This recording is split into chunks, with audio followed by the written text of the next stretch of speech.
My name is Loren Schoenberg. I'm Executive Director of the National Jazz Museum in Harlem, and I'd like to welcome you all to our Harlem Speaks series. And on behalf of myself and my co-director, Christian McBride, who's appearing downtown at Dizzy's tonight, otherwise he would have been here with me, and Brian Glover, our Director of Operations, and our board, and everyone, I want to welcome you all to another edition of this series. We started this series 4 or 5 years ago, and now we've done, about 160 or 170 of these in-depth interviews. The one thing I want you all to remember is that these are recorded for educational purposes for our archive. And some of the questions that I may ask my guest, the answers may seem to you patently obvious, but the point is that we're really not talking to you so much as we're talking for posterity, because people will be watching these interviews long after we're all gone. So that's the context for it. We're very honored today to have one of the great pianists and composers, and a man you're going to find out exactly who he is. But anyway, he's a legend in jazz, and we're so honored to have the great Larry Willis here. Would join me in welcoming Mr. Willis. Thank you so much, Loren. Hey, man, my pleasure. I've admired you from afar for the last 35 years, and we've never actually met, but I've seen you play Lord knows how many times. Oh, Lord. And I've been looking forward to just talking with you and finding out all about you. So I'd like to start by asking the question we always start with. Where and when were you born? As a matter of fact, this coming Saturday, I will be celebrating my 66th birthday. And I was born not that far from here, on 153rd Street between 8th Avenue and McCombs Place, 2 blocks south of the Polo Grounds. Okay. And actually, I was born at home, so that's, you know, back in those days, we weren't a family of means, and it was decided that I would be born at home, and I was delivered by my family doctor, Dr. James Price, and December 20th, 1942. Okay. Tell me, how was it that the Willis family came to Harlem? My family, my parents, are from a little town that I just recently visited, as a matter of fact. And through the family line, I've inherited some real estate there. They are from a town called Scotland Neck, North Carolina, which is about 24 miles due east of where Thelonious Monk was born, Rocky Mount. Yes. And they came to New York in 1930, 31, somewhere in there, in the middle of the Depression. My father and my mother thought that they would be better off in the North. And my father started a dry cleaning business that tanked. And 1930-31 wasn't the best time to be starting a business anyway. No, not at all. Right. Okay. What was your father's name, may I ask? Peter Elliott Willis. His middle name is my middle name, and my mother's maiden name, Lawrence, is my first name. So they didn't have to search very, very far when they decided to name me. If you can, paint us a portrait, or maybe just give us a sketch of your father. He was a very, very, very strong man physically built, like a tank almost. He was about 5'8", 8 inches tall. And in his best of shape, he weighed about 205 pounds. And for the most part, when I was growing up, he worked as a chauffeur, and he ran a garage at 168th Street, I believe, in St. Nicholas Avenue. And he was one of my heroes, my big heroes. My father, he was such a great man, you know, and I miss him dearly. And he always found time. He worked practically 16 hours a day for as long as I could remember, because he wanted my mother in the home to raise his children. And my mother, I think maybe when I was in junior high school, finally got a job as a domestic working for a great concert violinist by the name of, classical violinist by the name of Joseph Fuchs. Oh, yes. And there was always music in the house. My older brother, Victor, was a brilliant classical pianist and organist. And I kind of followed, in a sense, in his footsteps, because we all went to special New York City public schools for what they considered then IGC kids. For those people who don't know what the IGC stands for, it's there were two categories when they took your IQ tests in school that determined where they were going to as far as your education was concerned. One class was the CRMD, which is children with retarded mental development, and the other IGC is for intellectually gifted children. Hold it right there for 1 second. Yes. Just a little bit of housekeeping here. Just hold it 1 second. We're going to lock this door. Actually, you know what, Larry, I'm sorry to do this, but as long as That's we're filming, quite all right. we can just cut for 1 second. We're supposed to... In spirit and in music. Her name is Lil Phillips. Welcome. Hi, everybody.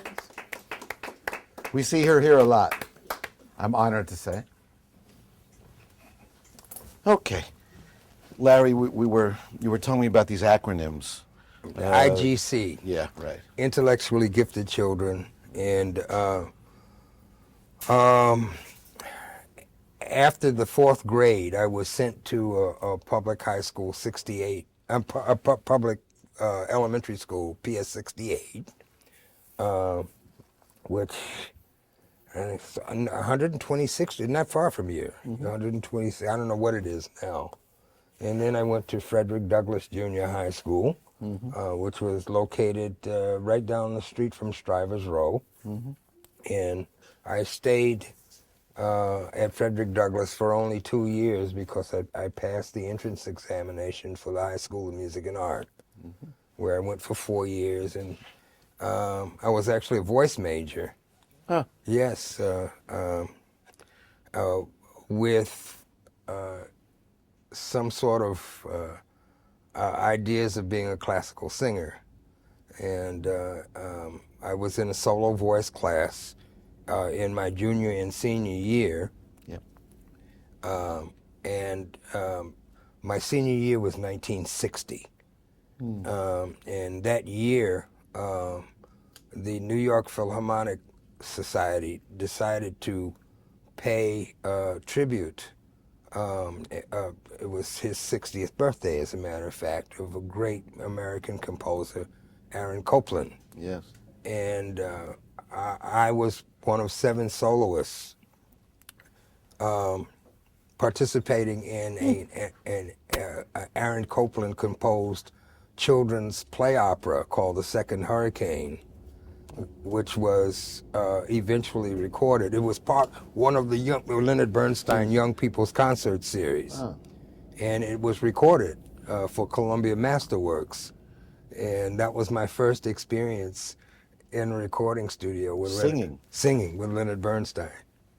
Well, I have to say, of all the people that we've interviewed, I don't think that anyone made their first record singing with Leonard Bernstein. Well, So that's a new one for me. one. I mean, I thought I knew a lot about Larry Willis, but this is now. Was Aaron Copland around the project at all? Because of course he was the mentor to Leonard Bernstein. Well, he did not participate in the Young People's Concert Series, but the following year, after I graduated from high school, we did it again, and the assistant conductor, Seymour Lipkin, from the Philharmonic, did it, and Copland was there, and I got a chance to meet him. My heavens. Well, let's back up just for one moment, and let's go. We talked about your dad. Yes. Can you give us a portrait of your dear mother? It's She's emotional. a sweetheart, yeah. One of the kindest, sternest, spiritual people that I could ever have possibly met. And she was there in the home all the time, and saw to it that we ate well, we went to school on time, that we went to church every Sunday, and we were connected in the community. And she was a devout participant in fundraising for the American Cancer Society. That was one of her biggest things, you know.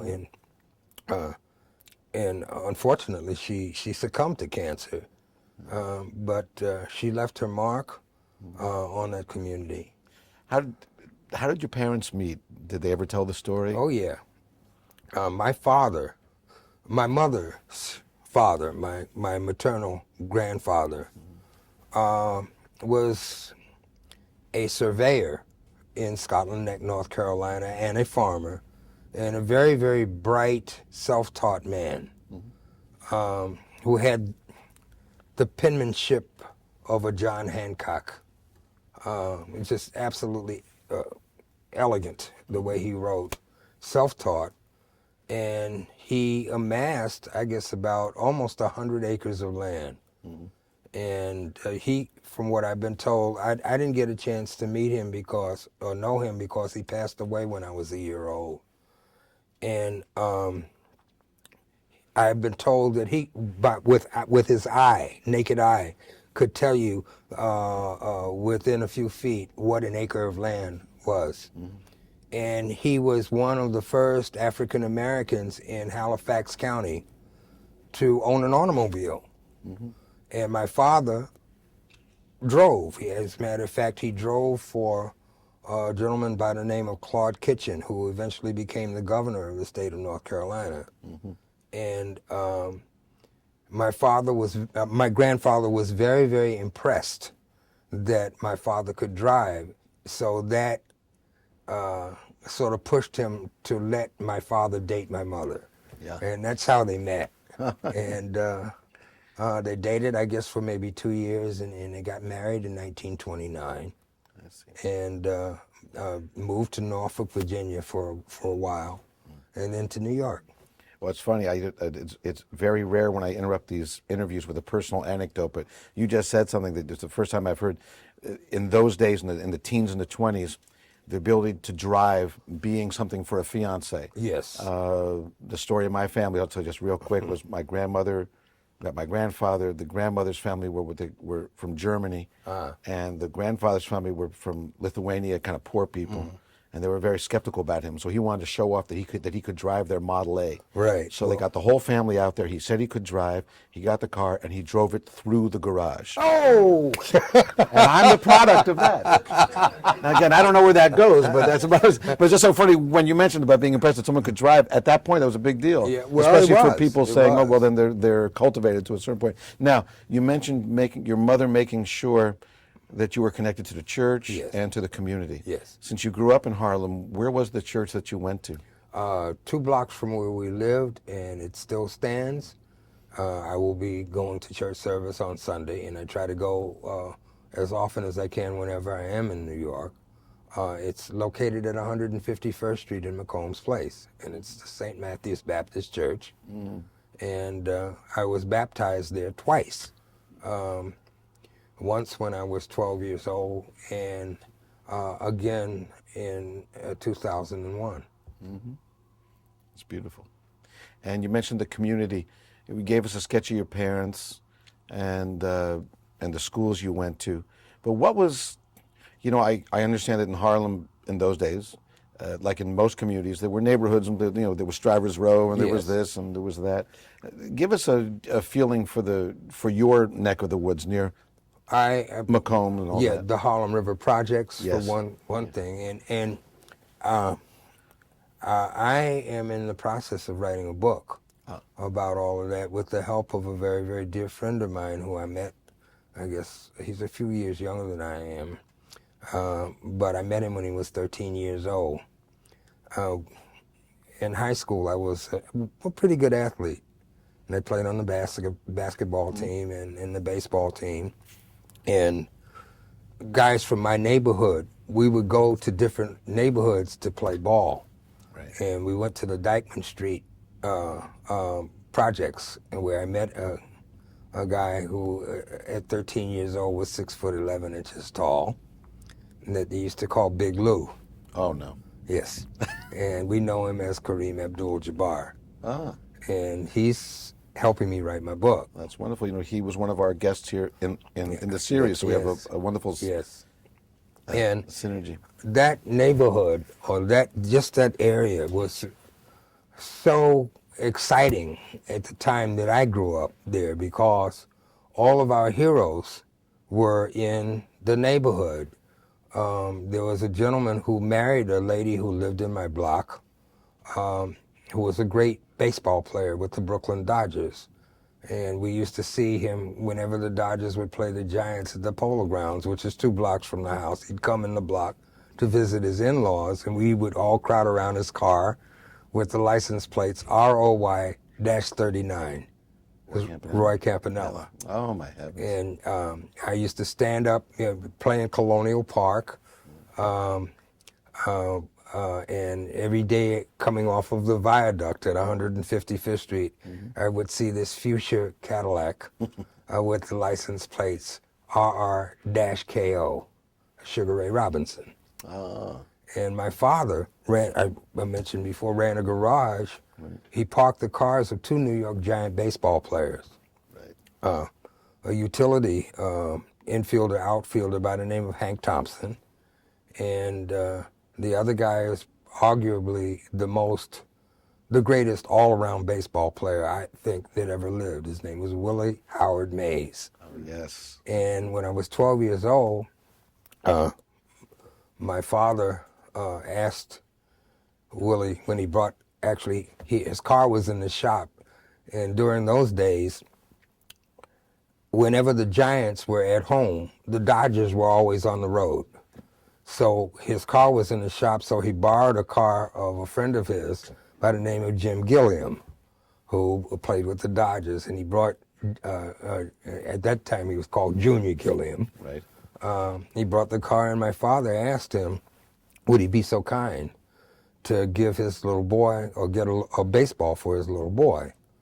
And the next night, Willie came in with a ball that my parents took away from me, and I still have, signed by the entire 1954 New York Giant team. Ooh, okay. And it was just, a lot of guys that I grew up with went on to play pro basketball, like Freddie Crawford, Sat Sanders, that whole Harlem River project area, it was called the Pit. And every Sunday afternoon, it was like Rucker Park. And it's just exciting times to grow up in. In those days, was 135th a different street than 125th? Oh, much different. Or 145th. You go to one for one thing and one for another, and maybe you felt more comfortable in one than the other. Was 125th Street at that point still with a lot of shops owned by? Oh, yes. Big department stores like Bloomstein's, and of course the Apollo Theater. And I took my first music lessons at a place called the Victoria School of Musical Arts, which was located in the same building that the Loews Victoria that I just saw. Our future home. Yes, and music, the street was bubbling all the time. A lot of clubs, like the Baby Grand was down the street. And Basie's? Was Basie's around? No, Basie's was at 132nd and 7th Avenue. Okay. And, when I started playing, one of the unique things about that community, there were like 8 or 9 clubs within walking distance to my house that had this music 7 nights a week. I could go to Count Basie's or Wells or Connie's or Small's Paradise or the Club Baron or Minton's Playhouse, or go up the hill to Branker's. And there was so much going on at the time. First question would be, tell us about the Victoria Theater, just in a sketch, because people always talk about the Apollo, and it's like the Victoria. It's hardly ever mentioned, but yet it's older than the Apollo. It's older than the Apollo. When I was growing up, it was basically motion picture theater. Was it a beautiful theater? Was Yes, it, yes. Could you describe it? I mean, I know it's a long time ago, but Well, three-tiered. There was another theater at 100, and right around the corner was the RKO Alhambra, and then just down the street on 7th Avenue was the Hotel Teresa. Oh yeah. And just the next block south was where Sugar Ray Robinson had all of his businesses, the Sugar Ray Robinson Enterprises. And on 134th Street in 7th Avenue, Roy Campanella had a liquor store. And I could look up the hill from where I lived to 555 Edgecombe Avenue, and that's where Joe Louis lived, and Lena Horne, and just in the next St. Nicholas Avenue on 150, between 156 and 157, Duke Ellington lived there. And when I was a kid, Jackie Robinson would do volunteer work at the Harlem Y, and I had great role models in the community. As a matter of fact, I got a call from a dear friend of mine whose father had a shoe repair shop in the building that I lived in, who participated in one of the most memorable civil rights demonstrations, if you want to call it that. He was a member of the 1968 U.S. Olympic track team. His name's John Carlos, and he was one of the guys who did the Black Power. Yes. Right. That's wonderful. So there was, you know, do you have any? We talked about 125th Street and Bloomstein's and all that. Do you have any memories of when they started to break down the fact that those weren't integrated institutions and they were trying to change the hiring? Well, procedures all on of this 125th started Street? basically during the civil rights movement during the 60s. And a lot of that started to break down. Can you lock the door? Thanks. Can someone just turn the lock on that door, Betsy? Thanks a lot. Okay, I'm sorry, Larry. After the riots in Harlem, the businesses either closed down or moved elsewhere. And as a matter of fact, I remember back in 1965, I was playing at the Apollo Theater with Hugh Masekela. And not to sidetrack, but this was the first time I got a chance to meet formally Jackie Robinson. And, you know, back in those days at the Apollo Theater, you played 5 shows a day. And between shows, I used to go across the street. There was a great, I think it's still there, as a matter of fact, called the Record Shack. It closed recently, very sadly. What's his name? Jimmy Robinson? The guy who owned it? The older man with the hair? Who owned the Record Shack and he got kicked out? Anyway, I'm sorry. Yes. But anyway, I would go across the street to the Record Shack. And those were the first, listening booths, for lack of a better description. And I would go over to listen to the new jazz releases. And I just didn't want to go around the corner to 126th Street to the stage entrance. So I walked, theater was empty. And I walked through the lobby.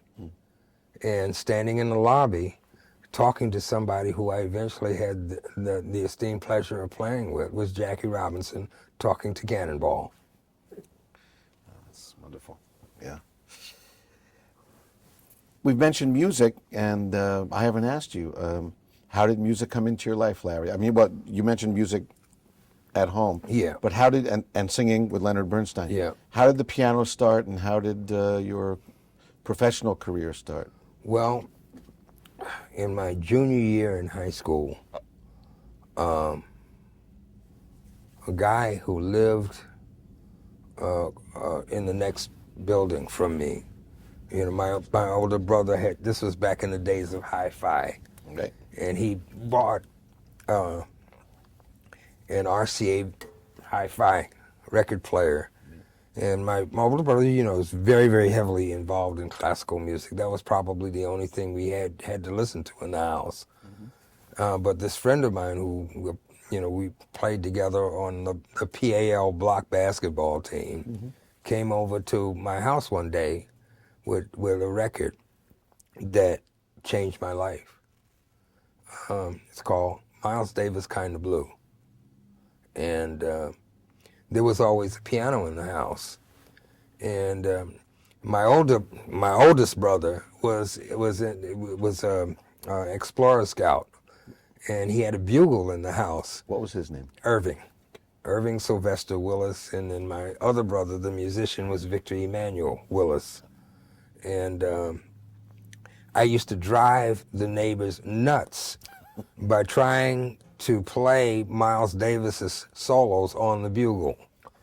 And that didn't work. So I sat down and I started to try to teach myself piano. And in high school, there were a lot of, well, I can't say a lot of, but certainly enough of young aspiring jazz players who, some of them went on to have great careers, like Jimmy Owens and Eddie Gomez and Billy Cobham, Richard T. Huh. Yeah, we were all in music and art at the same time. Oh my God. And I kind of gravitated to the music and started to try to teach myself how to play the piano. And when I went to, after high school, after I graduated from high school, it was a debate in the house whether I would go to med school or continue in my brother's footsteps. Okay. So I went to the Manhattan School of Music instead.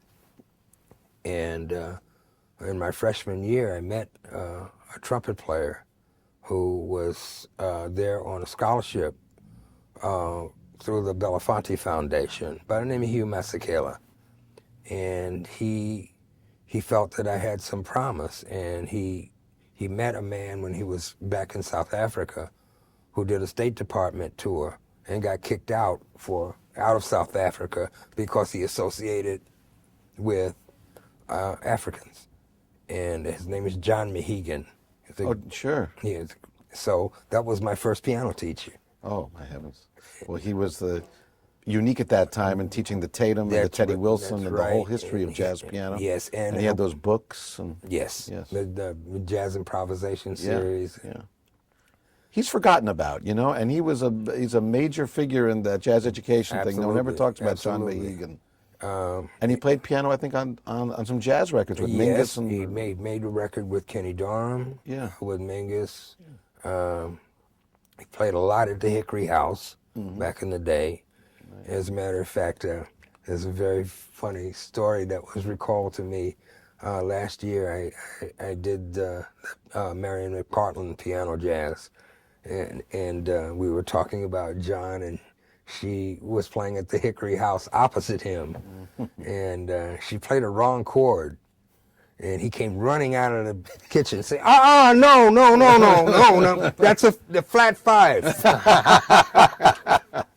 Jesus.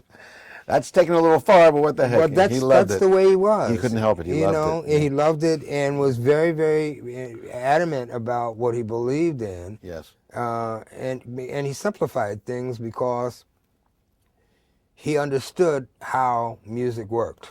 Yes. He used basically a Schillinger figured bass system to illustrate harmony and whatever have you. And your ear doesn't hear A moving to D; it hears 2 moving to 5. Right. Your ear hears things calibrated in interval relationships. So like solfege. Solfege, yes. Right. Yes. Now, when you went to Manhattan School of Music, was this when it was in the building on 103rd, is it? 105th Street, 105th. between 2nd and 3rd. Right. Now, what was your major? Was it voice or piano? I started out as a voice major, and all the voice majors had to participate in the opera workshop because the president of the school, John Brownlee, at the time was a opera figure, and he would get a lot of trustee money through his association with. So with the opera. And the turning point for me had to do with we were performing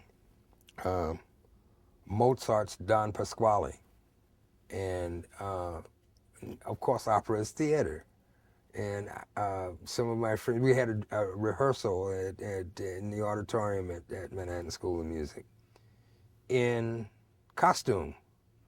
And there I was with my friends, all the jazz musicians, friends of mine that I'd met, sitting up in the balcony. And here I walk out on stage with a George Washington wig on, and knickered pants, buckled shoes, and a frill shirt. And I heard this horrendous laughter coming from, and that was the turning point for me. So the turning point meant changing your major from voice to piano? No, to theory. Ah. Yeah. I was a theory major at Manhattan too, man. Oh, We wow. share a lot. Okay. Yeah. Well, it was Ludmilla Eulela. Yeah. Oh, yeah. And She was my theory and composition teacher. Justine Shercliffe. Yes. And her husband, Yeah. Donald Rauscher. Donald Rauscher. Yeah. And Stanley Bednar. Yeah, was Stanley Bednar. That's right. Yeah. That's right. Yeah, that's fun. That's wonderful. Yeah. And we Man. used to get kicked out of practice rooms for jamming because they were so dead set against jazz. It was still like that. Still like that then. And Josephine Whitford, I think, was the dean. Yeah. And it's really weird because I was coming out of a practice room one day, and was one of the practice rooms downstairs in the basement. Right. And coming into the practice room was this gentleman dressed in a tattered trench coat, with a sport jacket on and a Windsor knot, and he wore glasses, and he sat down at the piano and started to play, and my jaw hit the ground. And we ended up talking, and we became the best of friends. And I introduced myself to him, and I said, "My name's Larry Willis," and he says, "Oh, my name's Herbie Hancock." So that's how Herbie and I met. Yeah, well, my next question was going to be, how did you make this transition from voice theory major to piano and getting the kind of chops that you have to deal with all that? Now, were you a theory major, piano minor? No. Okay. No, I played no piano at Manhattan School of Music at all, except for, what I needed to play for theory classes and keyboard harmony and whatever. So when you switched to the theory major, but you didn't want to be in the operas anymore because of the knickers and the wigs, what did you think your professional life was going to be at that point? Like, where were you headed? I had already decided then that I wanted to be a jazz player. And I guess maybe in my sophomore year at Manhattan School of Music, I met Rene McLean. And his father was involved in one of the poverty programs, like How You Act, mobilization for youth on the Lower East Side. And Jackie would put on these little youth concerts in the band shell over in East River Park, because they lived in the projects at East Houston and Avenue D. And I played there with Jackie, with Renee, and Alan Silva was the bass player, and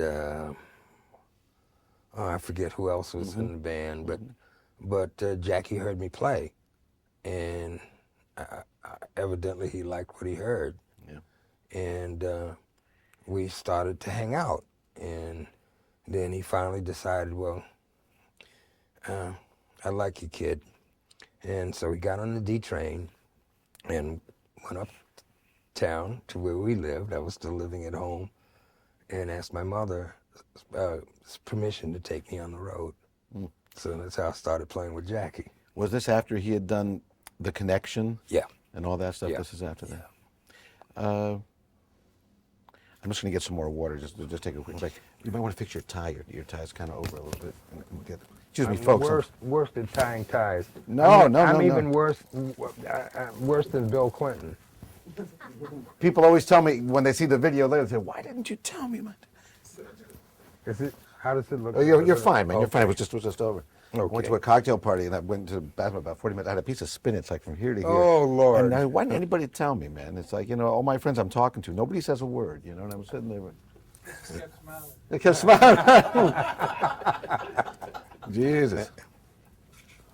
Plus, again, for folks sitting on that side, you're more than welcome to sit there, but I suggest that you sit over here because we're kind of facing this way. But if you're fine there, then you're absolutely fine. So to pick it up where we were, you mentioned Kind of Blue. Yeah. And for those of you who've never tried to play a bugle, a bugle doesn't have any valves on valves. it. So you can only play like that.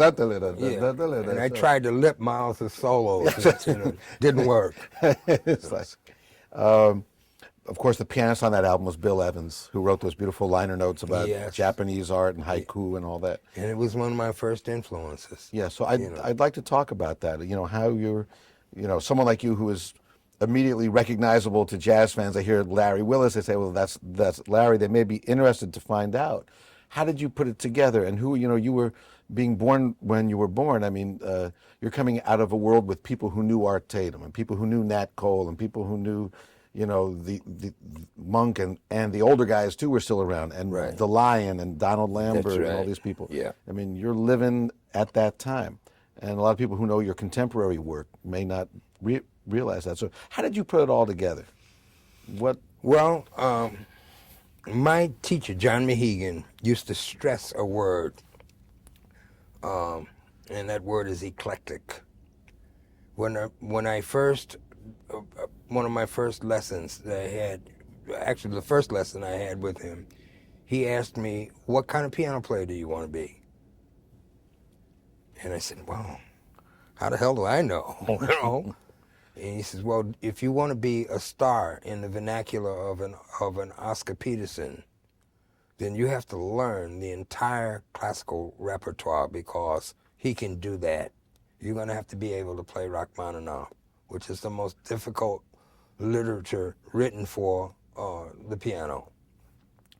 And you also have to take into consideration what your physical situation is. Oscar's a big man with big hands, and he can physically manhandle the piano. Now, do you want to be an eclectic pianist like a Hank Jones or a Sonny Clark or Wynton Kelly or someone like that? And I said, I think that's probably where I would want to go. So we spent a great deal of time, at least half of our lessons were devoted to just ear training. And he said, I know that you have quick ears. I want you to be able to hear anything and everything that comes your way. So I kind of took all of this on board and he said, I want you to start developing your touch. So when you get home, here's a book of Chopin etudes. This is going to get your kinesiology together. The piano is not played from up here. It's played all in here, and Chopin will get you to do that, to be able to not strike the keyboard, but to address the keyboard, and to be able to have a broad dynamic range, so you can play loud and play soft. And these are the pedals, make use of them. There's three of them, the sostenuto, the una corda, and the tre corda. They all have a place in the music as far as the piano is concerned as a machine. And understand that the piano is the most complicated piece of machinery man ever invented. And I asked him why he felt that way, and he said, because every time you sit down at this instrument, the odds are always 88-10, and they don't get any better. I love that. I've never heard that before. So he says, if you don't play it, it will play you, and you have to accept the piano on its own terms. That should be put in marble, man. Well, I mean, that's like the reduced essence of a pianist's life, I guess. Yeah, and he gave me a book for a birthday present called The World's Great Pianists. And what it was is basically a biography of Chopin, Franz Liszt, Rachmaninoff, people who were considered classical composers, but they were great pianists, certainly at the onset of the invention of the pianoforte. So, Yeah. and it was about getting into the personalities and what made these people tick and think and how they felt about life and whatever. It was very, very interesting. As you encountered this great legacy, you threw out some names when you were just talking about, the eclectic pianist, one of whom is still very much with us, and he's now 90 plus. Bad Henry. Hank Jones. Bad Henry. And I would love just to get, one great pianist view of another. How do you look at Hank Jones? What does he mean? What does he represent? Hank Jones, and I told him this to his face. Mm-hmm. I was playing with Carla Bley on tour with her, and we were playing at the North Sea Jazz Festival. I guess this was back in the late 80s, and or mid to late 80s. And I passed Hank in the corridor at the Bel Air Hotel in Den Haag. And I said, Mr. Jones, when I grow up, I want to play just like you. And I was invited to play his 75th or 76th birthday celebration at Bradley's. And he's a piano player's piano player and a gentleman's gentleman. Yeah. Just talking about the generation of pianists who's slightly before you, I'm just curious, of all those great names, who might have struck you. I'll throw out a few names and then tell me if they're the ones. If not them, then somebody else. Maybe Earl Hines or Tatum or Nat Cole. Nat Cole. The predecessor, as far as I'm concerned, for people like Oscar. I have a friend who worked here in New York in the sports and news department at CBS TV, who is a musical archivist. And up until that point, I probably like most people, was only addressing Nat Cole as a vocalist because the world knows him that way. And my friend's name is Dave Marish. Oh. And I was over at Dave's house one night, and he pulled out some recordings, some what do you call it? LPs? Or 78s? 78s of Nat Cole back in 1943. And I listened to this man play, and it just blew me away. And then he had some videos, old tapes, film of Nat playing. And I saw him sit at the piano with his legs crossed, playing I've Got Rhythm way up here and just flying over the keyboard. And it just blew me away. I could never really access Art Tatum because what he played was just too complicated to hear for me, because he had a way of making you hear things that he didn't play. Yes. And Father Hines I never really listened to very, very much. I guess my initial exposure to the piano and the jazz vernacular started, I guess, with Errol Garner. Right. And and as a result of studying with John, there were other people involved that he wanted me to listen to, that were lesser known figures like Herbie Nichols, Elmo Hope, Sonny Clark. Sonny Clark, you mentioned, yeah. And of course, I grew up not far from where he lived, of course, Bud. Right. What does Bud Powell represent to Larry Willis? I mean, what is it?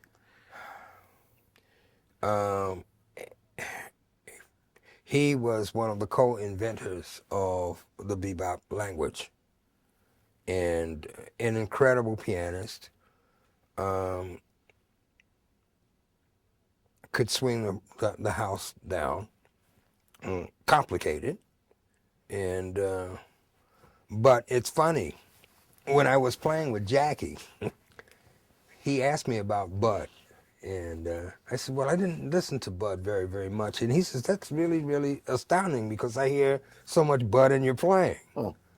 And I said, well, I think it's more linguistic than anything else, you know, because he was one of the inventors of bebop. And playing with Jackie, of course, I had to learn how to play bebop. You Right, know. yeah, yeah. But and I think that's where it all came from. Who else was in the band with Jackie at that time with you? Oh, well, it was When a you great, first went on the road?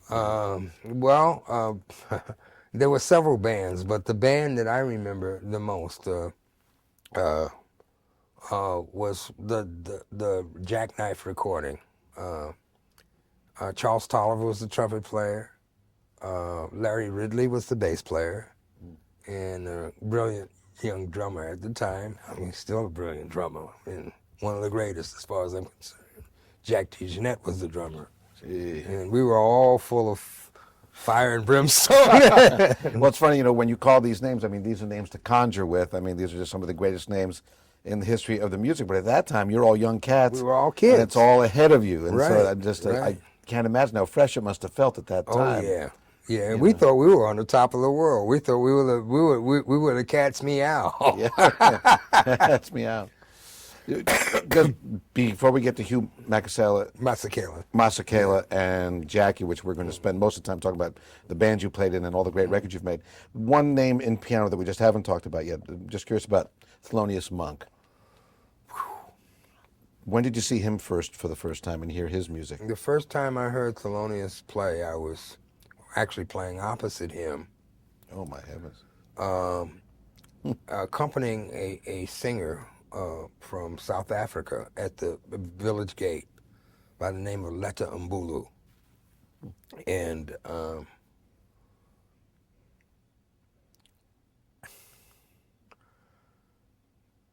I initially did not quite understand what he was doing because it was certainly left of center from what I had been used to hearing, and totally unorthodox. And I got to befriend the drummer in his band at the time, Ben Riley. And I started listening to what Thelonious was doing and got involved in more of how he thought. Mm-hmm. And then I found out that he was a graduate of Peter Stuyvesant High School and the president of the math club. And so much of music has to do with mathematics. And then the light went on as far as where he was coming from. For example, the way he would resolve, for example, Ruby My Dear. Mm-hmm. You would think that it would be going one place, Yeah. but he went some other place, Right. and it sounded right. So you couldn't question it, Right, Yeah. yeah. It all made sense. Right. And then I started to get involved with him as a composer. And wow, there are no words to describe what he was, and what he contributed. And certainly, I was in Miles's company one night, and for some reason, Miles always liked me, and he said, "You got a lot of talent, Willis, but get your own sound. Because if you got your own sound, you can play whatever you want to play, and nobody can question it because it's yours. If you start playing like somebody else, and it takes time, if you start playing like somebody else, you're going to play their mistakes too." Wow. And Thelonious had his own sound. Sure did. Own style, own voice. Oh, and yeah. I honestly believe that that's the key to the kingdom. you have to have, I mean, and this is one of the things that I kind of take issue to about having jazz taught in a formal, scientific way. You can't do that because there are too many schools of thought, I think, that are valid for you to, for one to put them in a box and say this is this and this is that and this is this and this is that. To say that Bud Powell was a greater jazz pianist than Thelonious Monk is ridiculous because Bud was Bud and Thelonious was Thelonious. Yeah. Miles was Miles, Dizzy was Dizzy. Right. Okay? Freddie Hubbard's Freddie Hubbard, Lee Morgan's Lee Morgan. They all had their own voices and their own contributions and their own stories to tell. Yes. So this is something that I'm still striving for to try to express myself as I feel. Because you're still dealing with 12 notes and 60 chords, and it's how you do it and not what you do that determines who you are. Of all the records you've made, and Lord knows you've made dozens, I mean, you made so many on your own and so many historic albums with other people, what would be a couple of ones that you would direct people to that you think capture Larry Willis the best on LP or CD? None of them. No.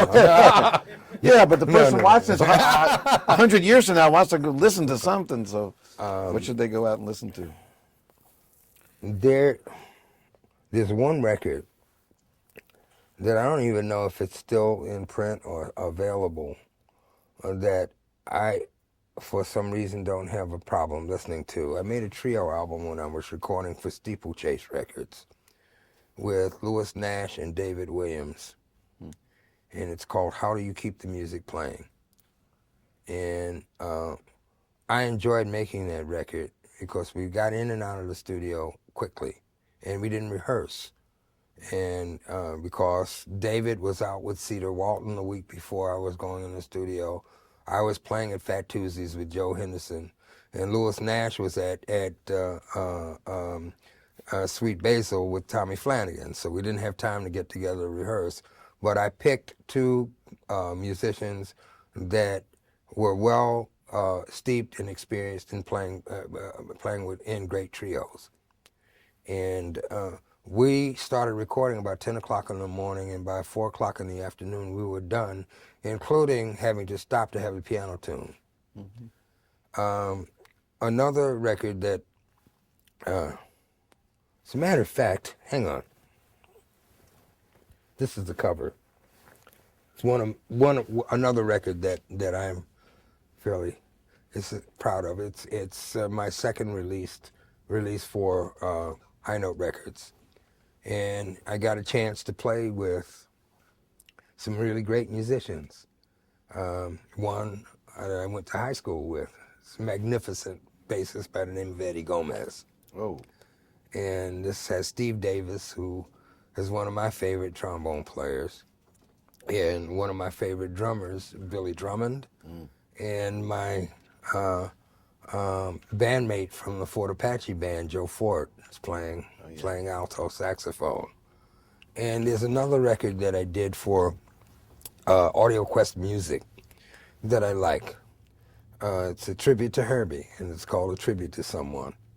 And that has the late, great John Stubblefield, a young trumpet player from the Baltimore area by the name of Tom Williams. Oh, I know Tommy. Yeah. He plays good drums, too. Plays good drums. Yeah, right. And I met Tommy. Actually, we played on a record together with Jimmy Heath, right. Pure Pleasure. And the icon of the trombone, Curtis Fuller, and David Williams and Ben Riley. Ooh. And that's a record that I like. Okay. Which Herbie was this? Huh? Which Herbie? You said a tribute to Herbie Hancock. Herbie Hancock, yes. Look at the Herbie Nichols. Well, That's true. true, quite true. Yeah. So, you know what we're going to do? We are 5 minutes from having to change the tape. So Okay. let's take a short break, and then we'll come back, and then we're going to get into Hugh Masekela and your whole thing. All right. Let's thank Larry Willis for this wonderful first half, man. You make my life very easy. This is hardball with. Yeah. I always like that game, like where they switch people's names. Like, remember Rams? Yeah. He used to call me Sean Lorenberg. Oh, Lord. And that's not that bad, except when you get to Buddy Rich. Oh, no. But anyway, okay. Buddy Poor. But Larry, your first major gig was with Jackie. Right. So you went out on the road. You made this wonderful record, as you mentioned, with Charles Tolliver and all these people. And Jackie gave me my first record date. It's called from Blue Note. Right. Right Now is the name of the record. Yes. And talking about somebody being scared. We recorded, I think it was in the middle of January, and I had heard these rumors about young players recording at Blue Note and running into the wrath of Alfred Lyon and having record dates canceled if he didn't feel that the players were up to par. Particularly, he had, basically back in those days, the same faces appeared on practically all Blue Note records. That's right. So I'm the rookie. And we go out to Van Gelder's, and I'm as nervous as I don't know what. And I remember Jackie just coming up to me, and he said, "Larry, relax, because I'm not giving you anything that you can't play." And it burst the bubble. And I think the first tune we recorded, the first take is on the record. And, dealing with Rudy and, don't touch this. Yeah, that's another thing, but. Let me explain that. For those that don't know, the recording engineer, Rudy Van Gelder, had these great pianos and stuff, and supposedly he was like a maniac, from what I understand. He is. About, don't put a cup on the piano. Don't touch it. Don't touch it. Yeah. Well, it's hard not to touch the piano. All you can do in Rudy's studio is play the piano. But you can't. No. I made the mistake of trying to lift the leaf, and he came darting out of the control booth like a bat in hell, saying, "Don't touch that." Right. And, Yeah. But relax and make your record. yeah. Oh, yeah. But Rudy and I have a wonderful relationship now because I know how he is, so I don't go into that territory. What was Jackie there's Jackie McLean, who had been, mentored by Bud Powell and Charlie Parker and Kenny Clark and Monk and all these people, and now he's mentoring you. Yeah. And what was it like going out on your first road gig with someone like Jackie Mack? I mean, the first gig I had with Jackie, he used a local bass player and a drummer in this godforsaken town called Fall River, Massachusetts. And this was a concert put on by the Fall River Jazz Society. And I went up there, and it was great, I didn't know how I played, but evidently he didn't fire me, so I guess it was okay. And then Slugs opened up, and we started to play fairly regularly at Slugs. I remember the first gig I had with Jackie at Slugs was a rhythm section that featured John Orr and a drummer by the name of J.T. Moses. And myself with quartet. And playing that piano at Slugs was a feat. Okay, it's, some keys were collapsed and whatever have you, and there was sawdust all over the floor. That's a funny story. I played a festival in Paris, I guess in the late 80s, when I was playing with Carla Bley. And they had everybody on this festival, was being videotaped by some coffee company. Had this huge armory right outside of Paris. And it was right around the time, around midnight was getting ready to open in the theaters. Herbie Hancock played solo piano. Miles was also on the festival. Dave Brubeck, Manu Dibango, and Sol Makosa. I don't know. Well, see, you got to be eclectic. Yeah, I'm And here to learn. Some very, very wonderful European musicians like Joachim Kuhn. Yes. And I remember we had to play right after Brubeck. And Dave comes up to me and he says, Larry, it seems like there's some dust or something on the keyboard. It was really irritating. When you play, you might want to take a napkin and wipe the keyboard off.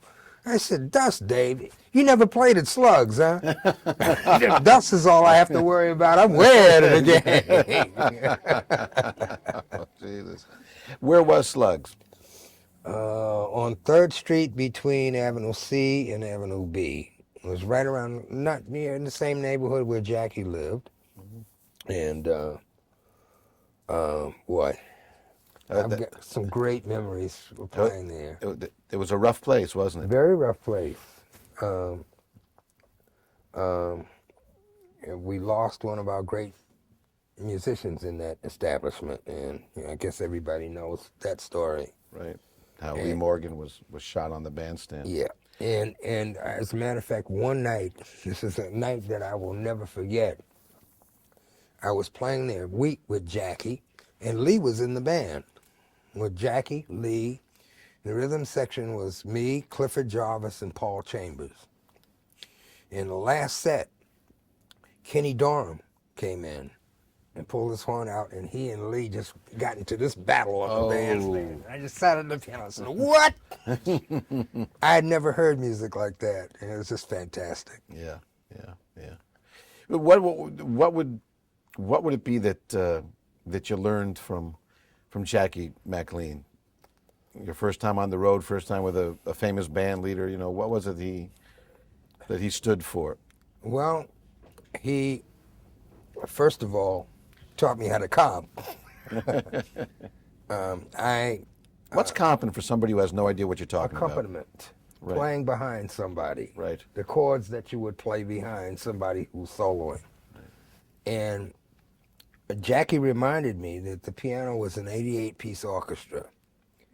And you can't have the violins, the woodwinds, the brass, the percussion playing all at once all the time. Music has to take upon life force, which means that it has to have air to breathe, it has to have space to live in. So, and you have to let the music come to you. And Miles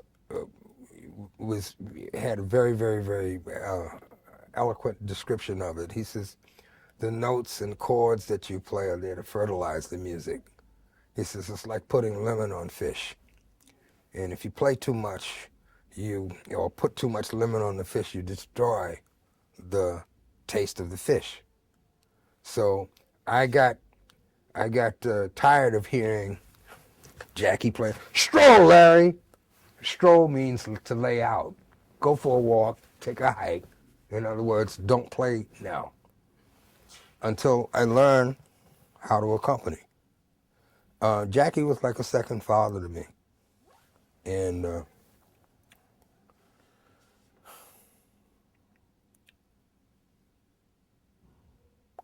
really miss him.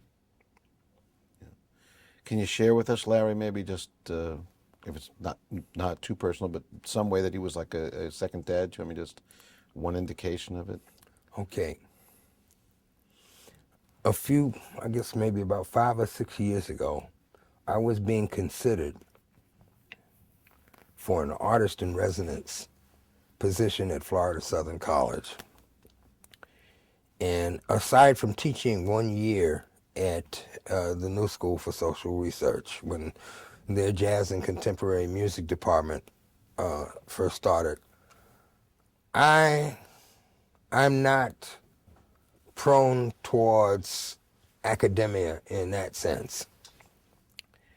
But, you know, I've been a road rat for almost 50 years now, and I had started to think about, you know, backing off, getting in and out of airplanes and the hotels and restaurant food and, you know, whatever the life is when you're a traveling musician, and the long flights, the long drives, or whatever have you.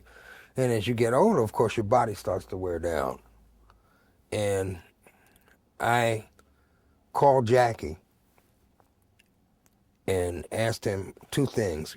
One was when I started, when I left Roy Hargrove's band, I decided to start being my own boss and leading my own bands. And I called Jackie and said, Jackie, what is band leading all about? And he said, you have to be able to do or say two things. He says, one, you have to have a plan B with your personnel and with the music that you choose to play. And number two, you have to be able to say you're fired. He says, don't accept anything that is beneath your musical standards, because it represents you at that particular point, and if it doesn't come up to what you believe in, then you can't have it around you.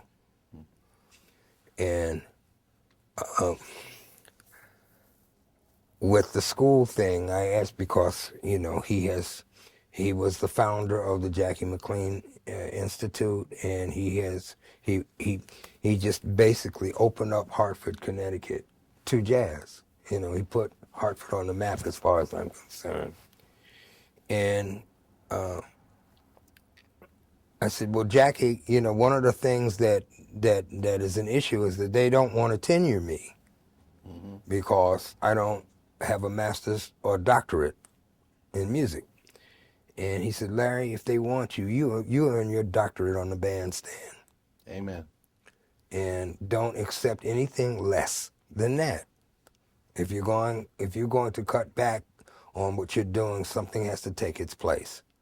And if they're really interested in having you there, then they will tenure you if they're serious. And that's a father's advice to me. Absolutely. You know. That's the kind of advice you can't pay for. No. How long did you stay with Jackie, Larry? I guess about 3 or 4 years. And, you know, I was in my early 20s, and I got married and had to stay at home. So I got a job playing at the New York Playboy Club in a band that was led by the music director for the Playboy Club and great trombonist Kai Winding. And I played at the Playboy Club for like 3 years. Who was in the band? Do you remember? Yes.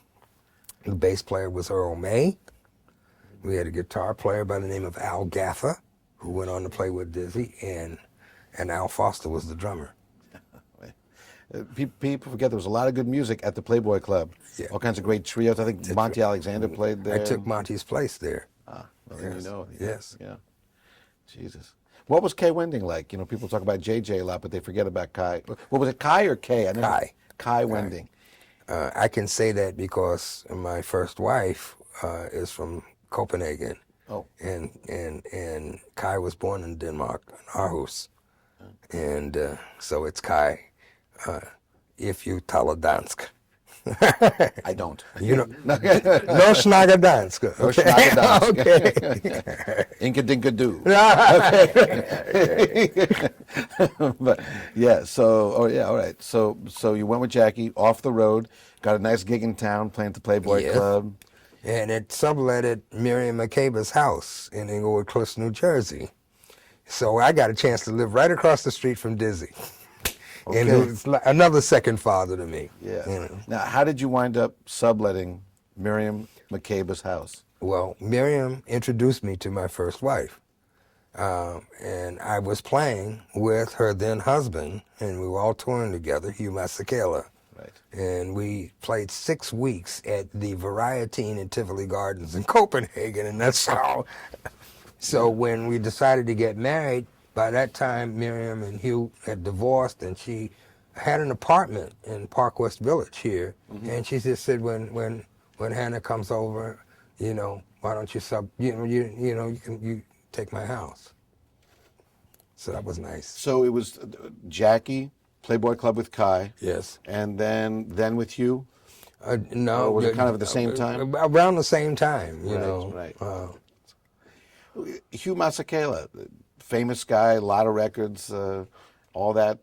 Give us some insight into him. What's his thing about, and how did you get the gig with him? We were students together at the Manhattan School of Music. That's how we met. Yes, you mentioned that. I'm sorry. Right. We became friends. What's at the root of his talent? I mean, what? When I met Hugh, he was really, really aspiring to play like Clifford Brown. And I mentioned that he was here in the United States, a beneficiary of a scholarship provided by the Belafonte Foundation.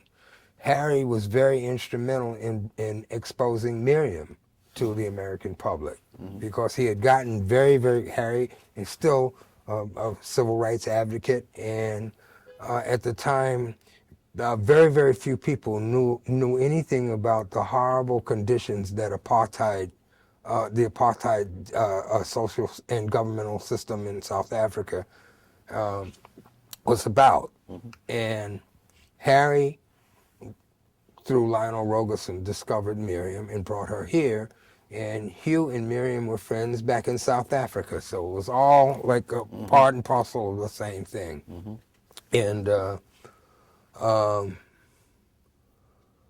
when Hugh decided to start, and what had happened was that Harry felt that he could make a better impact on the world with his music by exposing South African musical culture, which of course at that time was basically, you know, unknown, you know, obscure, whatever.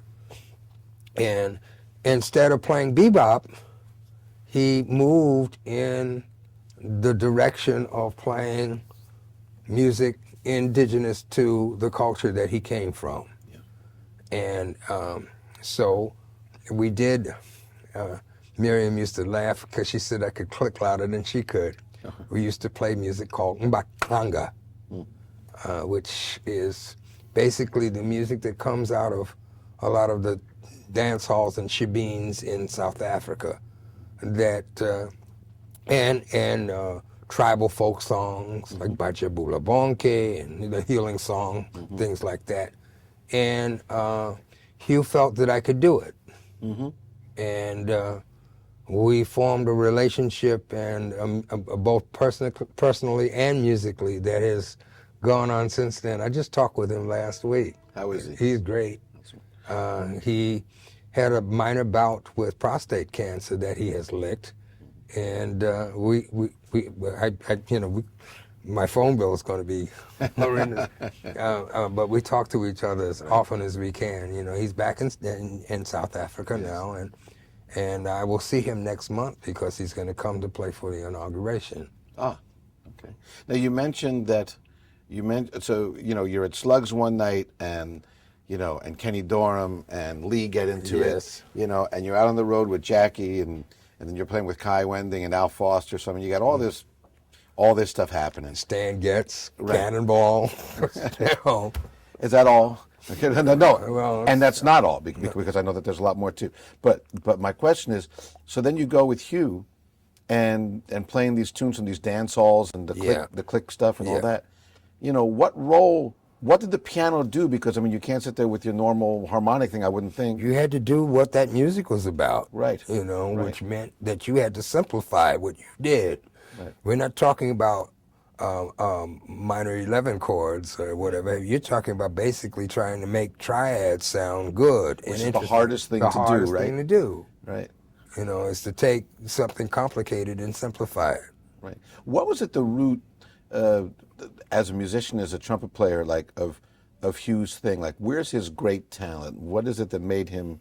What's at the kernel of his talent? Got his own sound. Like Miles Davis's Yep. advice, like you were saying. And he, because of the culture that he comes from, he understands rhythm more keenly and astutely than probably anybody that I've ever played with. Wow. Well, that's a heck of a statement coming from you. Well, it's true. How does that manifest itself? In his playing, in his songwriting, in the his drumming? playing, his songwriting, the way and he's quite the singer too. Right. And you asked me before about all of why did I go in this direction and not as a singer. Any musical instrument is no more than an extension of the human voice. So when you hear me play, I'm actually singing through the piano. It's my voice coming through an instrument. Mm-hmm. And, music's nothing but a song anyway. So you mentioned you played the Apollo with him. Yep. Was that your first time at the Apollo? No, actually, we had a band, when we were kids at Manhattan School of Music, and we played at an amateur hour one night at the Apollo with Eddie Gomez and a drummer by the name of Henry Jenkins and an alto saxophone player from South Africa, from Cape Town, who actually played in the band on the Rosie O'Donnell show. His name's Morris Goldberg. I know Morris. Yes. Oh, man. And Hugh, and a trombonist from South Africa who was also a student at Manhattan School of Music by the name of Jonas Gwangwa. And I have a very, very lasting memory of that night because I was supposed to be the spokesman for the band. People say that I talk too much anyway. So I had to introduce the band, and the Apollo back then, in those days, they had a microphone that was on, I guess, some sort of hydraulic lift that came up out of the stage. And I went to talk into the microphone, and it kept coming at me, and I remember hearing the sound of the microphone hitting my front teeth. Oh. And that's one very vivid memory of my first encounters at the Apollo Theater. Oh, man. That must have been around 2:30. Oh, yes. Sorry, I couldn't. Yes, okay. Sorry. And one memorable week, we played there. Wow. The show, the Apollo always had a comedian on the show. And we played there with Miriam, Hugh's band, the Horace Silver Quintet, featuring Carmel Jones and Joe Henderson, Roger Humphreys and Teddy Smith, and the Jack McDuff Quintet featuring Red Holloway, a drummer by the name of Joe Dukes. Actually, it was a quartet. And a young guitar player by the name of George Benson. And the comedian was a guy by the name of Scoey Mitchell. And it was a great week. I assume that's just part of a world. I mean, that's long gone. Oh, But the interplay, because first of all, just the musicians being on the same bill and hanging for a week, and then with the comedian and the dancers, I'm sure, and the whole thing, it probably created a sense of community. Oh, and, yes. Oh, yes. That the young guys now, I mean, there's just it just doesn't exist. Well, a lot of it has to do with something that I mentioned before about how young players come to music now, which is a fault of the this new industry that I call the college jazz studies program. When we came along, we had to serve apprenticeship before we became band leaders or went out into the world. You had to know what you were doing from the standpoint of experiencing being mentored. Now these kids graduate from school, and some record company picks them up, and they're band leaders, and they never got into the camaraderie that we had. You know, Herbie and I would, you know, if we weren't on the phone, Hancock. Okay. If we were not on the phone talking to each other, Right. then he was either at my house or I was at his house. Yeah.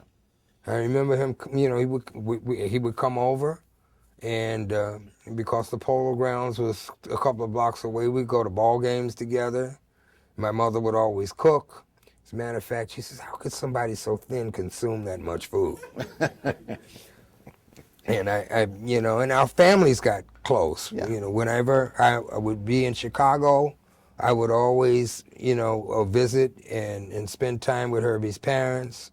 And I mentioned that what my mother had said to Herbie's father, and he says, well, we used to tell him the same thing. Herbie, you can come up for air now. Well, it's what you like when you talk about the young musicians, going back to John Mahegan and the Lemon. Yes. That's that seasoning that you can only get from the Hang and from the Thing. You just can't get it. But music is not it's culture. It's part of our culture. Right. And culture does not get passed on academically or scientifically. It gets passed on by interplay with people. You know, you are told stories and you experience things through people. Yeah. And not through you know, a blackboard. Right. What to speak not in defense of it, but just to state a fact. What happens now is for the young players, because those bands don't exist and the gigs don't exist, Yeah. the school becomes what the clubs were, and that's Yeah. the only place where they can get together and play. But there's a price to be paid. Yes. There's a price to be paid. And when you're in an academic situation, the sense of competition is in another Yes. ballpark. When I look at the photos on this wall, it just lets me know what this music is all about and what a wonderful thing that you're doing here. Oh, thanks. Because you have become the antithesis of what classical music has become. You are preserving something that is an ongoing thing because of its nature. Classical music, by and large, has become a museum piece. Yes. And jazz is the only music where one can participate in the creation of it other than the composer and the conductor. Well, it's funny you say that, because just last night we did an event and we were talking about the fact that, you know, the classical music comes from an aristocratic social Yeah. system, Yeah. and the conductor's the king, and the first violinist is the duke, Yeah. and the rest of them are serfs. Right. And it can be great, but that's what it is That's what in it a is. social setting. And sometimes, I'm so glad to hear you say this, because I've been thinking that sometimes jazz is actually an equation. Yeah. And part of that equation has to be the contemporary time, Yes. and the people that are playing it, and so the more you wind up trying to play like a record from 50 years ago, you couldn't be further away That's right. from what it really is, Yes. because they weren't playing the music of John Philip Sousa. That's right. That's right. Yeah. That's right. Well, I'll just say, I mean, I hope you get into education real soon, because we're learning a lot from you tonight. It sounds glib to say, but I think you're a wonderful teacher. The things you're saying tonight, this is one of the most illuminating interviews that we've had. So to get back to it, so Hugh Masekela, Apollo Theater, Miriam McCabe, all these people, et cetera, et cetera. What's the next big step for you after Hugh's band? 2 gigs that lasted for a very, very short time. I got a call to play with Stan Getz. And I, you know, Stan at that time was constantly changing bands, but one of the things that I felt most proud about was, aside from Stan being a great, great musician, he never played with a bad band. Right. He and Miles had something very, very much in common, aside from their artistic genius. They were 2 of the greatest talent scouts that I could ever think of. Yes. And I played in a band with Pete LaRocca in Miroslav Vitous. And boy, was that fun. And then shortly after Stan, I got a call from a guy by the name of Mike Levy, who was the son of John Levy, who managed Nancy Wilson in Cannonball, and Joe Williams. And he said, you know, we need a piano player to play with Joe out in Brooklyn. So I said, well, I'm available. And then Mike called me back and he says, the gig has been canceled because the club doesn't have a piano. But Cannonball's looking for a piano player. And, you know, why don't you give Nat Adderley a call? So I gave Nat a call. This is just shortly after Joe Zawinul had left Cannon's band to form Weather Report. So I gave Nat a call. And he says, we've been looking for you because you came recommended to us by our former bass player, Victor Gaskin. He says, can you make a rehearsal on Thursday over at Walter Booker's studio? So I said, sure. So I went over, and he says, Cannonball's coming into town, so, you know, he'll be there. So I went over to the rehearsal, and Cannon says, well, Larry, I've heard you play before. Play something that you wrote, okay? And I sat down. And first time I'd ever seen an electric piano in my life. And then we ended up playing together. Roy McCurdy was at rehearsal, and Nat, Cannon kind of took the alto away from his mouth, and he says, Larry Willis, it's about your swing. And I thought that he was being highly negatively critical, but just the opposite. Right. And he said, here are 2 records that I want you to listen to. And what are you doing next Tuesday? I said, nothing. He said, good, because we're going to Milwaukee. So I ended up in Cannonball's band, which is one of the most unique experiences of my life. And then I got a call from the brother of Thelonious' manager, who was the drummer and basically the leader of, I guess, one of the first fusion bands, a guy by the name of Bobby Colomby. And he said, Larry, we need a rehearsal pianist this week. Why don't you come on up to Dobbsbury? Incidentally, the name of that band is called Blood, Sweat, and Tears. So I went up to Dobbsbury, and I rehearsed with the band for 3 days. And I had a steady gig with Earl May and Al Foster and Roland Prince at this club that used to be on 96th Street called... McKell's? No, it wasn't McKell's. Oh. This was on 95th Street. It was called a Cellar. The Cellar. Oh, yeah. Yeah. So I wandered in there. Right. By mistake.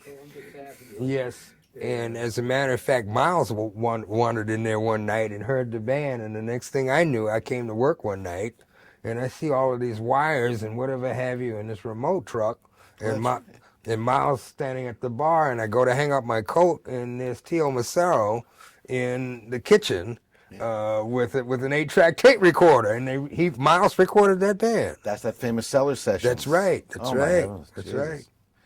Yeah. So, but just to get back to Cannonball for a moment, I mean, you got Bobby Timmons. Excuse me. I mean, you know, you have Joe Zawinul. Yeah. And Junior Mance first. Yeah. And then all these other people play with Cannonball, and then Victor Feldman. Right. And so it's a very distinguished piano chair. And I have a question for you. My co-director, Christian McBride, who sends his best to you, but he's hitting just about this time, so he couldn't be here tonight. But he's like on a mission, and one of the missions Christian's on is like to talk about Cannonball. And like when they write the jazz history books, I mean, Miles deserves all the credit and Bitches Brew and all that. Yeah. But he says, but what they leave out of the equation all the time is that, you know, Cannon had all these hits and Mercy, Mercy, Mercy and all this stuff before Miles, and it's just not talked about. It's not talked about. Why is that? How could it be? He was so popular. You know, that's a very, very difficult question to answer because I have the same question. the band had a great deal of popularity, Right. but I'm going to just say this. Cannonball was a very, very outgoing person, okay? A very, very articulate, well-educated man who, as he so eloquently put it, had the ability to get across the footlights.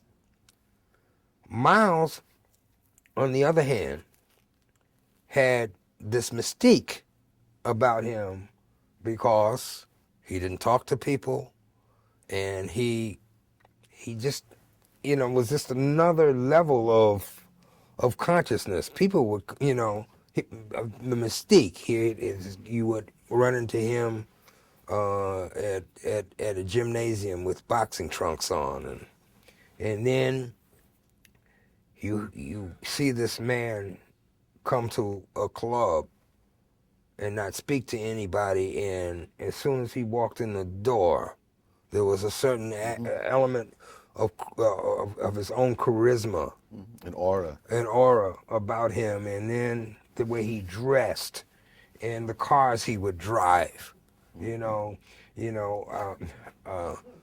he would people would come to see Miles, not only to hear the music, but to see what he was wearing, or whether he was driving a Ferrari or a Maserati that night. That's true. Okay, It's absolutely true. There was a whole different level of, Charisma. yes, Yeah. that Cannonball never saw it. Cannonball, as articulate and as well educated and as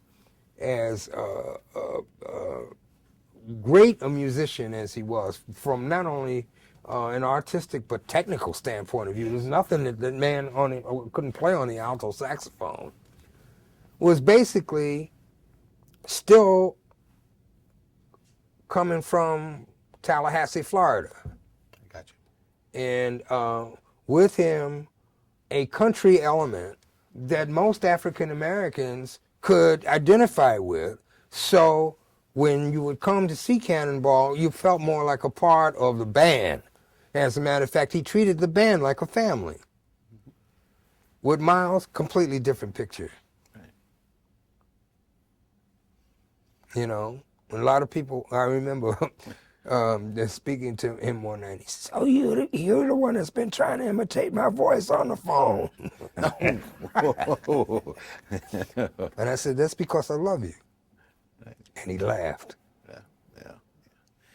Two people I just like to talk about in passing as we continue with your story here, but two prime figures of the, you've already mentioned so many names. I want to talk about Carla Bley, which is a whole nother Yes. thing. But going back to the 60s, Sonny Rollins and John Coltrane.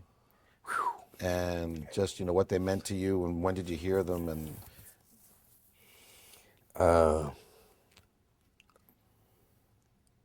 Sonny was very, very distant as far as me being able to get inside of him. I always loved the way he played, and certainly one of the icons of the modern tenor saxophone. and a Harlem hero, too. And right? a Harlem He hero, was here for yes. He and Jackie and Art Taylor and Bud and Andy Kirk Jr., they all were in the same neighborhood, We're talking about Sugar Hill. Right. Train, let me just put it this way. I will paraphrase something that my teacher, John Mehegan, said about John Coltrane. He said, John Coltrane was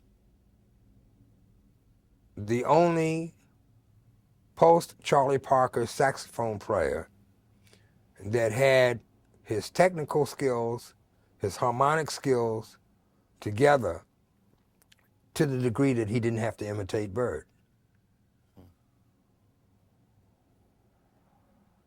Plus, he had his own sound. Yeah, right. And a country element, too. Oh, yeah. Even with all that sophistication. North Carolina. Yeah. Because Because he always whips that out. He can be in the middle of something and then But did you see him in person? Did you hear Coltrane in person? Yes. And he had the ability to just sap your energy. I remember one Saturday night I had just eaten a big meal, and I went down to the half note, and he played one of those 2-hour sets when, you know, he was down in here. Right. And when the set was over, you know, I looked at the bandstand. Elvin looked like somebody had pushed him into a pool. McCoy was breathing heavy, and Jimmy Garrison was just this side of Elvin, and I was hungry again. Yeah, okay. It just completely wiped me out. Yeah. You know. Yeah. Stanley Crouch told me a story. He said he went to hear train like in San Francisco, and it was late on a rainy night, and he went into the club, and like there was nobody in there because it was such a horrible night outside. Yeah. He walked in, and he sensed something when he walked in the room, and he looked, and he said McCoy and Jimmy Garrison had stopped playing. Yeah. And Coltrane was down on his knees. Oh yeah. In front of the drum set, just playing. And Elvin was sitting there. You know, he said it was like some kind of like religious kind of spiritual. Yeah. Oh yes. So oh, yes. far from like. Oh yes. 1, 2, 3, 4. Oh no! It transcended everything that we had experienced. You know, musically. I mean, not only the advanced music that band played, but the kind of profound energy Yeah. that they were able to exert was just absolutely phenomenal. You know, when talk about that era, we talked a lot about Harry Belafonte and civil rights movement and all this. And I'm just thinking, we always talk about, 1968 being such a horrific year because Bobby Kennedy and Martin Luther King, and a few years before Malcolm X being killed. But the death of John Coltrane is rarely ever factored into that when people talk about the losses that were sustained at that time. It must have been a heck of a very deep thing. It was, when the day after this election, our last election, I got on the phone and I called the lady's office to thank her and her husband for the sacrifices they made for this nation, and certainly our people as African Americans to have witnessed this day. Her name is Mrs. Rachel Robinson. And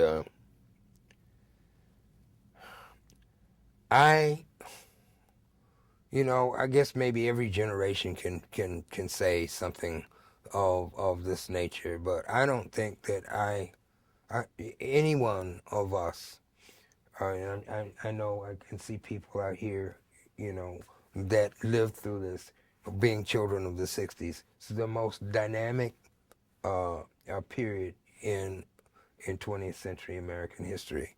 So much went on, so much moved, so much surfaced. And I'm really, really, really blessed to have been born and experienced the time that I've lived in.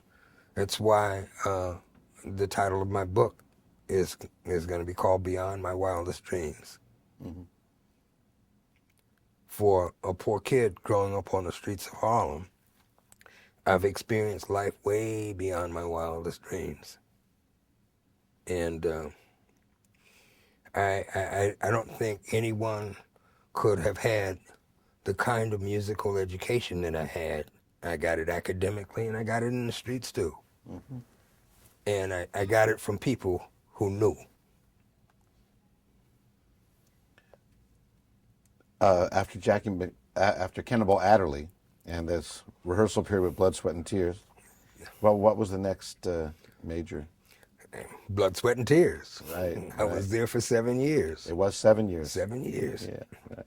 And then that was another level of of eye-opening experiences for me, because now here I am coming from the bandstand at Slugs, and I'm playing in a band that's playing for 75,000 people, you know, and we were a corporation, so I'm sitting at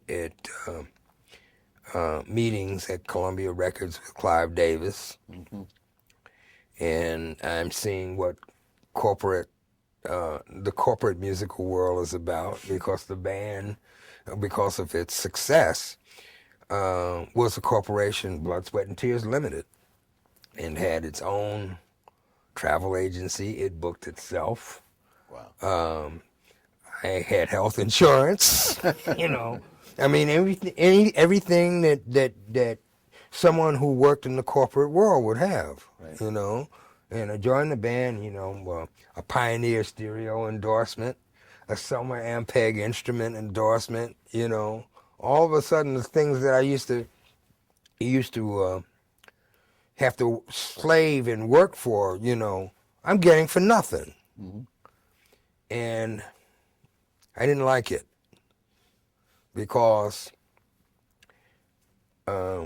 as much of an experience as I had in terms of being able to travel, seeing parts of the world that jazz musicians don't normally see, like Australia, New Zealand, Manila, Malaysia, you know, those parts of the world. Sure. I saw how money can be negatively infectious on the music. And I joined Blood, Sweat, and Tears because I had respect for what they did. I thought that they were coming from a very, very, very high level of what they did, you know.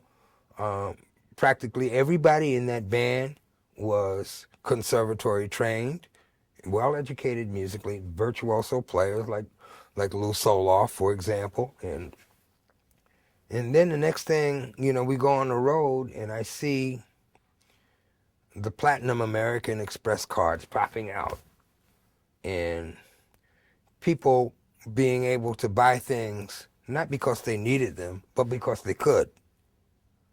And I remember I almost got fired because I mentioned to somebody in the band, whose name I won't, so when are we going to play some music? And we were in Vienna, Austria, playing in the same concert hall where Beethoven's Ninth Symphony was debuted. And after the concert, we get back to the hotel, and a band meeting was called. I said, Larry, why don't you tell the rest of the band what you told me? Oh boy. So I said, you know, I thought you asked me to join this band because of the music that you felt that I could bring to it. And I said what I said because I'm feeling stifled. I'm feeling that I'm not being able to contribute what I'm being paid to contribute. And that's why I said what I said. So it kind of passed because I was telling the truth.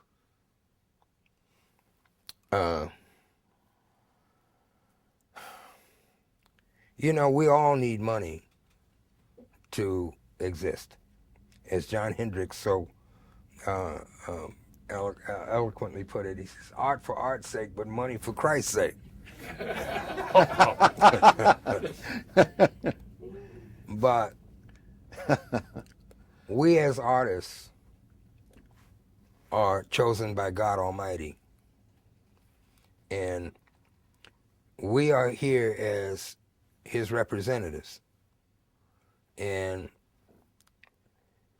I'm never going to be rich, and I don't care about that, because there's a verse in the Bible where somebody asked Jesus Christ, who was very wealthy, how could he get into the kingdom of heaven?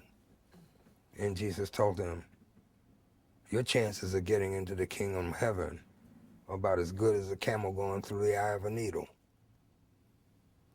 And my mother didn't give me my talent. My father didn't give me my talent. My talent comes from God Almighty. And what's that saying? For those, how much is given to you, that's how much responsibility you have. And I don't ever want to forget that in my daily prayers. I always ask God to let his most beautiful music flow through me, because I'm not the source of it. I'm just a vehicle. And when I see people, I mean, and I applaud commercial success or being recognized in terms of our consciousness for what you've been able to contribute artistically. Why not get paid for it? But in getting paid for it, does that take over what you were sent here to do? And I see it happening so much, and it breaks my heart. Of the time you spent with Blood, Sweat, and Tears, what would represent the part of it that you loved and that you thought was good? Well, I got to get some really good friends that we still speak to each other, like Dave Bargeron and Lou Marini, and Jim Fielder I speak with from time to time. And I got a chance to travel and experience other cultures that I would not have probably at that time experienced had not I been in that band. Sure. So when that finally ended, Yeah. what's in between that and, of course, it's many years before your famous association, long association with Roy Hargrove, and of course your own recordings and your own things. What was in between? Well, when I left Blood, Sweat, and Tears, I, understand that when we were off the road, I would always take gigs here in New York, because I wasn't going to forget where I came from. I would either play this little club up on 86th Street called Strikers, or get a gig at Boomers, And then shortly after Blood, Sweat, and Tears, I was asked to move to California to work on a project with Hugh Masekela and Herb Alpert. And that went over like a wet balloon. I hated Los Angeles because there was no wholesome social climate there, because everything is so distant. Right. If you want to get a pack of cigarettes, you got to get in your car and drive. And the people that I knew had moved out there had bought into that whole thing of, as Cannonball used to call it, the Great Mercedes Race. And, Southwest Auto Leasing was very, very popular, and the rental houses with the swimming pools. I could never get anything done in Los Angeles. I tried to call somebody, they were either in a meeting or out to lunch. So I just, I got tired, and I moved back to New York. And I was in New York, I guess, about a month, and I was walking down Broadway, and I ran into a friend of mine who is one of the icons of the trumpet. His name's Woody Shaw. And Woody said, "What are you doing?" And I said, "Well, I just moved back to New York." And he said, "Well, I'm just coming from Miles's house, man." And I played some of my records for him, and Miles said, "Yeah, Woody, that's okay, but you need a piano player." So the next week, I get a call from Woody. "Can you make a rehearsal?" Yeah. So I played in Woody's band for a year, which was great. Yeah. Absolutely great. It's a magnificent band with Carter Jefferson and yes. Steve Turay and Victor Lewis and Stafford James. And Woody is just phenomenal. Then, after that, this was Nat Adderley had basically gone into seclusion after Cannonball's passing. And with the insistence of me, Walter Booker, and Jimmy Cobb, we convinced that because he had sold his house in Teaneck and moved back to Florida. He wasn't about to play anymore. He said, life's not over, Nat. You know, you're not even 50 years old yet. You know, and I realized that Herb Alpert has made you a very wealthy man, you know, but that's not what you came out here to do. So formed a band. And I ended up playing with Nat Right. for like 10 years. Right. Right. Well, that's how a lot of people from my generation Yeah. first heard you, because that was the band that was touring all the time. Yeah. What was, you know, it must be rough for someone like Nat Adderley in a certain sense, because you're always the brother of somebody. But what was at the nub of his talent? What made Nat Nat? A lot of things. What can you tell us about? Nat could have been one of the world's greatest stand-up comedians. Every night when we would play the work song, he would say, "Ladies and gentlemen, this is my favorite.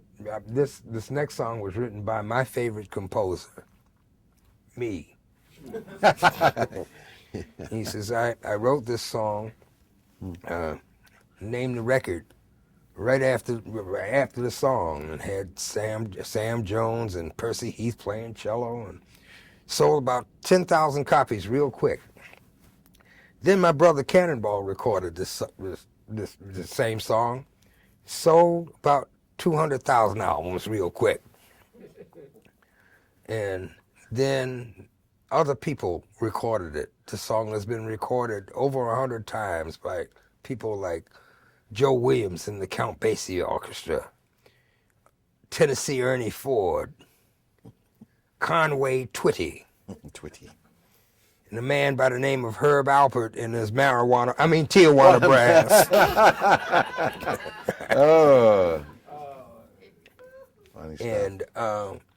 And this song enabled me to buy this ranch down here in Florida and send my 2 kids to Ivy League schools. But I'm still playing this song because I'm still trying to figure out what was wrong with my record in the first place. That's nice. Yeah. We used to call him Papa Nat. And as a matter of fact, there's a song that I wrote for him. And I used to get in his hair. He said, "Larry, if there was ever a hurricane, you would be somewhere close to the eye." Yeah. But you know, our families are still very, very close, and I speak to Ann and Allison at least once a month. And when I still do clinics and master classes down at Florida Southern College in Lakeland, which is where he settled, and I get to see them, and I'm involved somewhat in the school's jazz studies program that he initiated. You know, this time has gone so quick. We're not quite finished yet, but we're over 2 hours. I feel like I've been here about 18 minutes. You know what I mean? Because it just seems so natural. But we always want questions and or comments from the audience. And so this is an opportunity for anybody who would like to ask a question or say something to speak up. It becomes a lot better when we get some audience. In the back, now I'd like to thank this guy for making tonight happen. Thanks, Mr. Musto. I want to tell you about Larry's great stature in the world of Latin jazz. So That's all. Oh, Lord. Is that a question? That's a statement. Oh. Speak on the subject how playing with Jerry Gonzalez in the Fort Apache Band has changed your music a bit, or how it's developed your sense of music. Well, it initially started with my association with Hugh Masekela, and you know that this music is very, very Afrocentric, and Harlem, you know, as far as my generation is concerned, was a boiling point, a boiling pot of a lot of different cultures, particularly Latino cultures. So I heard the conga drum in the streets when I grew up. I didn't know, couldn't tell you academically what clave was about, but I could feel it, you know. And actually, I got to meet Jerry playing a gig with Sonny Fortune at Sweet Basil, and we kind of hit it off. And then he got a gig one Sunday night at Bradley's with just me, him, and his brother Andy, and we hit it off some more. Right. And then we kind of just sort of grew together, you know. Yeah. And Is that kind of music still a part of your repertoire and what you do? I mean, it takes more of a band kind of thing, or maybe it doesn't. I don't know. I'm curious. if you listen to that music, some of that music, like the second track from the music that I played for you, that with the symphony Orchestra. Yes. and that's Fort Apache with the symphony, and I got a chance to write some symphonic music for Fort Apache because we had a concert with the Brooklyn Symphony Orchestra, and here we go again with the word eclectic. Yeah.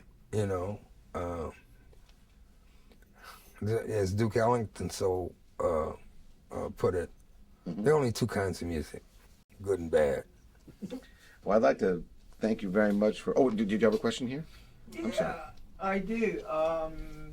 I was going to ask you if you're going to write a book, but you answered that question already. Yes. And, you know, I am impressed with how wonderful your memory is. You know, that you keep all these names and the way things developed and how they were clear in your mind all this time. But I'm sure I could talk to you about that one-on-one or some other time if it was that important to either of us. I guess I'm also wondering, what do you think is the most common or biggest misconception that the public has about the music or musicians or some of these figures that you talked about tonight who are so striking and seminal to the music? That's a good question. Pull punches with this because my father used to say, closed mouth doesn't get fed.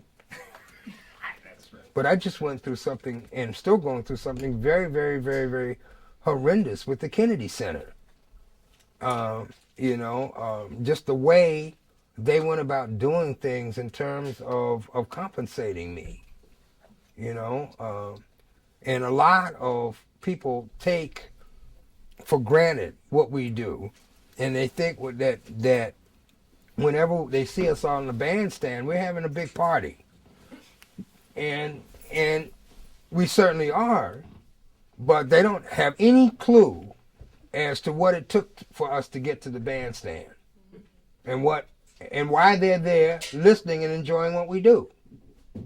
So one of the problems that I have is that the public is, in general, particularly here in America, because we have such a limited cultural experience. Our society is not old enough to appreciate, what people, what generations have contributed to it, and particularly in the case of jazz. This is the only thing to come out of America that it can call its own. And yet jazz represents less than 2% of the music being exposed to the American listener.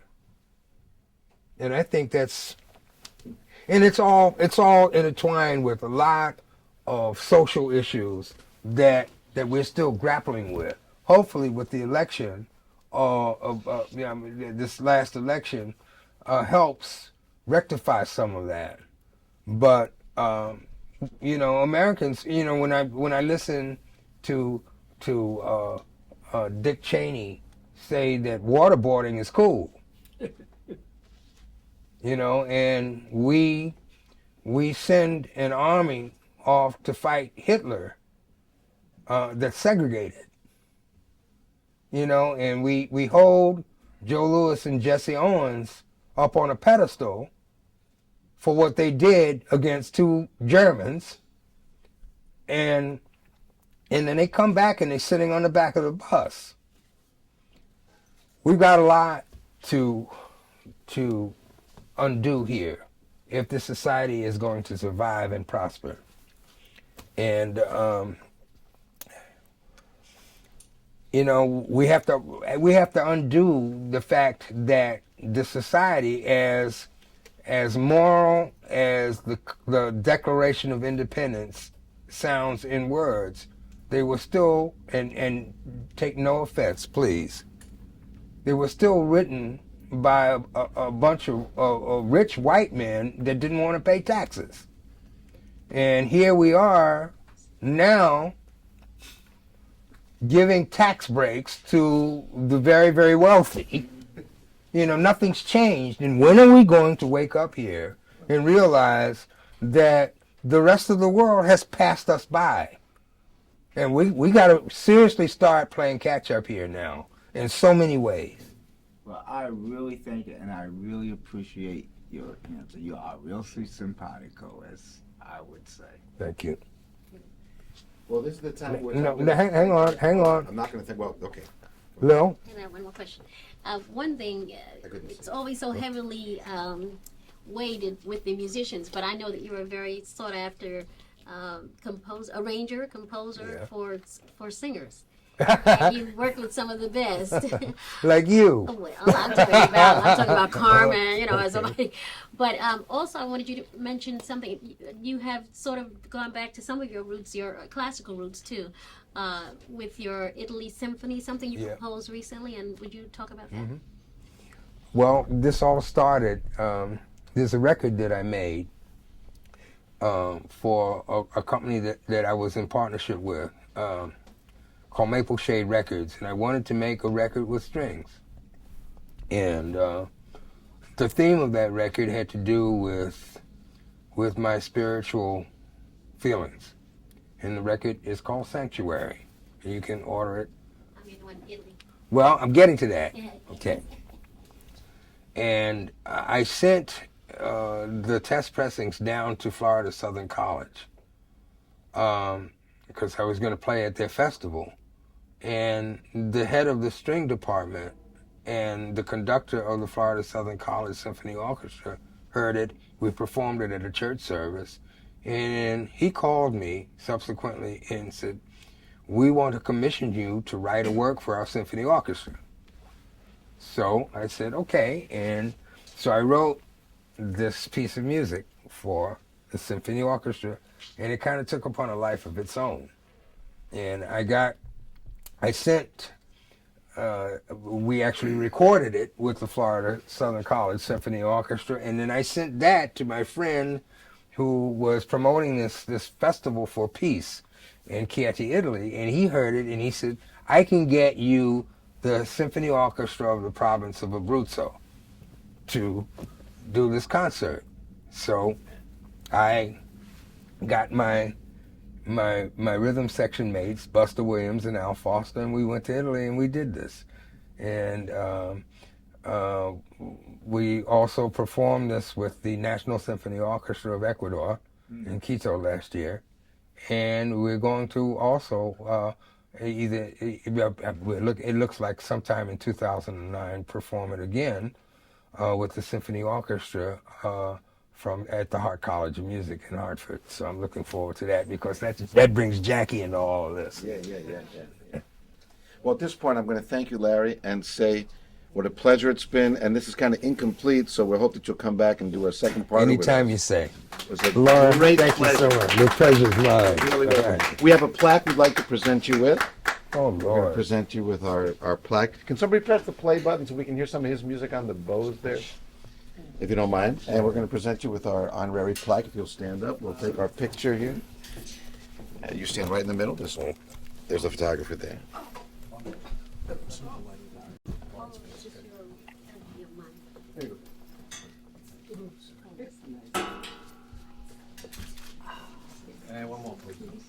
What is this, the paparazzi?